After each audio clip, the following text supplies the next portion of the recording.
दर्शकबिन कति वर्षका भए प्रदीप खड्का? प्रदीप खड्काको वास्तविक उमेर कति? प्रदीप खड्का पछिल्लो समयका एक भर्सेटाइल एक्टर हुन्। मिठो मुस्कान, चकलेटी अनुहार, लोभलाग्दो लुक्सका कारण उनी युवतीहरूको पहिलो रजाइमा पर्ने गर्छन्। उनको फ्यान फलो टन्नै रहेको छ। उनलाई लिएर फिल्म बनाउने डाइरेक्टर र प्रोड्युसरहरूको बाक्लो भिड लाग्ने गर्छ। उनले हालसालै सर्वोत्कृष्ट एक्टर INFA अवार्ड समेत जितिसकेका छन्। उनी नेपाली फिल्म इन्डस्ट्रीका लामो रेसका खम्बा बनिसकेका छन्। ब्याक टु ब्याक नेपाली चलचित्रमा काम गरिरहेका छन्। अभिनेता प्रदीप खड्काको वास्तविक उमेर कति भन्ने आम नेपाली दर्शकबिनलाई कोलकाता छाएको होला। दर्शकबिन नायक प्रदीप खड्काको वास्तविक उमेर यस्तो रहेको छ। उमेर एज कति हो? 33। Date of birth? 1992 मार्च 10।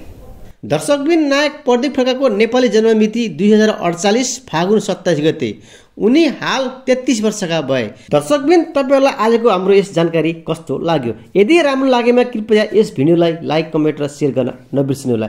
यदि तपाईले हाम्रो युनिक च्यानल अनलाइन सब्स्क्राइब गर्नुभएको छैन भने कृपया सब्स्क्राइब गरेर हामीसँग जुड्नुहोला।